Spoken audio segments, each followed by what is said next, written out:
Thank you. Congress has a responsibility to ensure that PFAS cleanup policies are grounded in science, workable for local governments and businesses, and fiscally responsible to taxpayers.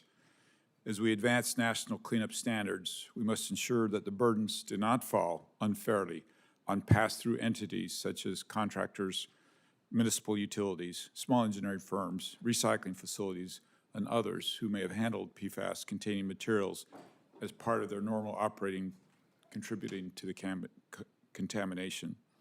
These entities are essential to building and maintaining our water systems, but when liability or compliance costs fall on them, those costs ultimately flow through to families, homeowners, and the broader housing market. In Utah, we're struggling to be able to buy homes, our children. So, Ms. Pilconis, Utah is facing a real affordability crisis. Many people who have lived there their entire lives in Utah can no longer afford to buy a home. How does CERCLA pass-through liability, especially for contractors and water districts, affect the overall cost of building and maintaining homes?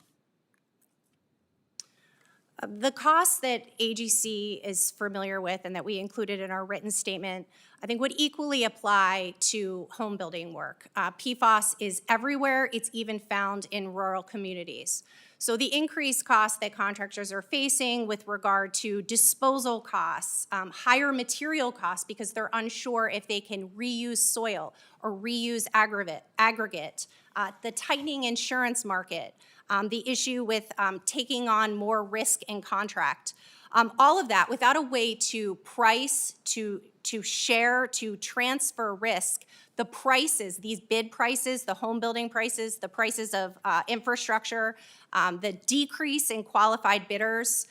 This is happening now. It's happening with federal infrastructure. Same could apply to cost of home building. Good. A follow-up, if I may. What solutions should Congress consider to protect people from exposure? We can all agree that we want to do that, but while also taking into account new research showing that not all PFAS derivatives pose the same level of harm. Could there be, for instance, thoughtful exemptions? Congress can protect innocent contractors from being treated as potentially responsible parties when they incidentally encounter PFAS. They could also require PFAS testing early and federally funded project planning so contractors know the risk before bid time. Thank you. Administrative action alone is not going to solve this problem. EPA can't change CERCLA's strict, retroactive, and joint and several liability. Thank you. Mr. Gerstenberg, your Clean Harbors technology is very impressive, but expensive. What legislation or regulatory actions could help lower these costs so that smaller, rural, and low-income water districts, like many in Utah, can realistically access this technology? And is there any component for university partnerships that may be a part of this? And I'd love just to know your thoughts on that. Thank you, Senator.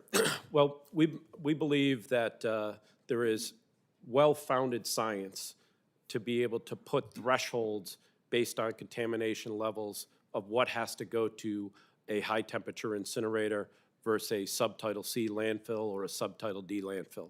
We believe those thresholds need to be put in place. And based on the science, there is cost-effective solutions for being able to build homes and be able to excavate that soil and manage it to a lower cost technology than high temperature thermal incineration. That science just needs to be released, and those thresholds can be put there. They can still protect the human health and the environment and be executed on cost effectively. I think the breakdown is that those standards have not been released yet, so that contractors such as performing the construction know that they can take it to a subtitle T landfill without driving up exponential costs. Thank you. Ms. Bowers, maybe tying into this a little bit. CRS has done great work. Have you done any research, additional research, identifying which PFAS derivatives are harmful and at what concentration levels they present risk within the water system so that perhaps we could deal with this issue? Thank you for the question, Senator. The specific properties and the effects of different PFAS is beyond the scope of my expertise as an attorney at CRS.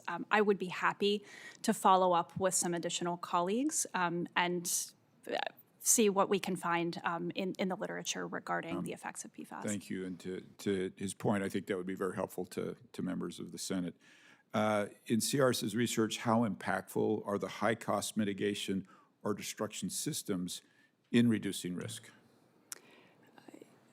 So that I'm sure that I understand your question. You're referring to those mitigation and treatment systems specifically with respect to PFAS? I don't know the answer to that question, but we would be happy to look into it. Okay, good. Thank you. Thanks to all of our witnesses. Thank you, Chair. It's great hearing, and I yield my time back. Thank you.